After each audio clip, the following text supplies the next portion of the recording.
Arkadaşlar herkese selamun aleyküm. Sesli Bilgiler TR Teknik kanalı olarak yeni bir videoyla karşınızdayız.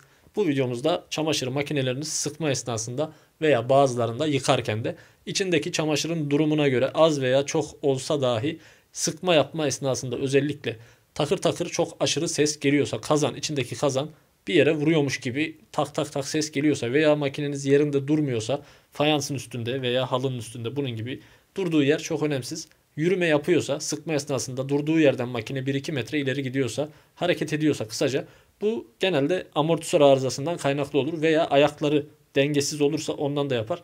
İlk önce bunu kendiniz nasıl anlarsınız ve bozuk amortisör nedir? Amortisörde ise sıkıntı. Bunu göstermeye çalışacağız.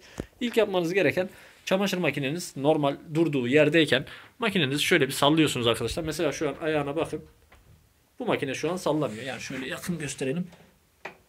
Bakın arkadaşlar, ayağındaki boşluğu görüyorsunuz. Ayağı bu şekilde boş olursa makineniz durduğu yerde, ayak dengesi sağlam olmazsa sıkma esnasında bu hızlanacağı için makinenizi yürütecektir. Şunu elinizle açarak görüyorsunuz. Bakın şöyle dönüyor.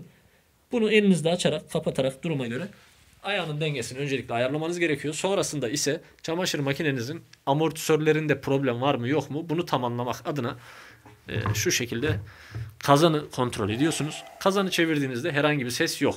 Yani kütür kütür bir ses gelmiyorsa, kazanda bir boşluk yoksa, bilye arızası değilse, kazanda balans yoksa, bunu anlayabiliyorsanız kazanı kontrol edeceksiniz, çevireceksiniz. Kazanda bir ses gelmiyorsa kazanınız büyük ihtimalle sağlamdır. En son ihtimalle kalıyor geriye. Üst tarafta askı yayları var. Şu görmüş olduğunuz şu şekilde içerideki burgu yayı görüyorsunuz. Bu yayların kazana tutan plastiği var. Bakın ucunu görüyorsunuz şu an. Tornavida yardımıyla gösterebilirsem. Şurası arkadaşlar gördüğünüz. Bunun şu plastikteki kısmı kopmuş olabilir. Bir tanesi veya bazen ikisi birden. Bu koparsa yine kazan kendini içeride sıkma esnasında vuracaktır gövdeye veya yıkarken de vurur. Bunun haricinde alt taraftaki amortisörlerde şu görmüş olduğunuz kazan ve alt taraftaki gövdeyle aradaki bağlantı, yani tamamen dengeyi sağlayan amortisörler. Bunlar da bozuk olabilir veya kırılma, kopma olabilir. Kazanın bağlantı yerinde de kopma olabilir. Alt taraftaki saçta da kopma olabilir. Kopma olmasa dahi amortisör bozuk da olabilir. Amortisörün bozuk olup olmadığını nasıl anlarsanız onu da şimdi göstereceğim. Bozuk amortisörle sağlam amortisör arasındaki farkı. Makinenin üstünde anlamak için işten biraz anlamanız gerekiyor. Kazanı şu şekilde salladığınızda normalde şu iki bağlantı yerinde lakır lakır oynaması lazım. Sesi de gelir zaten tıkır tıkır bunu salladığınızda, eğer ki bozuksa. Ama işten tam anlamıyorsanız kendiniz bunlara müdahale etmeyin. Yine bir diğer takırtı yapabilecek ise şu görmüş olduğunuz taşlar arkadaşlar. Bu taşlar makinenin genelinde bütün makinelerde bulunur. Altta, önde, üstte değişik yerlerde vardır. Bu taşlar gevşerse vidalarından sıkma esnasında bu da çok aşırı şekilde takır takır ses yapıp makineyi yürütebilir, dengesini bozduğu için. Bu şekilde bunlardan kaynaklanabilir. Şöyle amortisörleri göstereceğim ben şimdi size. Nasıl bozuk veya sağlam olduğunu anlayalım diye soracak olursanız ilk olarak şunu çekelim. Bu bozuk amortisör arkadaşlar. Bu makinenin üstünden söktük. Yenisiyle değiştirdik. Şu an bakın hiç kendimi zorlamadan, geriden görebilir misiniz diyeceğim ama bakın iki ucundan da tuttum amortisörü. Çok rahat şekilde girip girip çıkıyor. Yani bunda artık hiçbir şey kalmamış amortisör. Zaten şu içinden dökülen parçaları görüyorsunuz. Bunlar amortisörün içindeki keçedir veya işte sünger gibi parçalar olur. Bunlar dağılmış. O yüzden bu amortisörün hiçbir faydası kalmamış makineye. Şu da yeni amortisör arkadaşlar. Taktığımız amortisörün bir değişiği. Bunda bakın şu an asılıyorum. Tabi siz videodan ne kadar anlayacaksınız bilmiyorum ama en azından parmağımın belki baskıdan dolayı renginin değiştiğinin farkına varırsınız.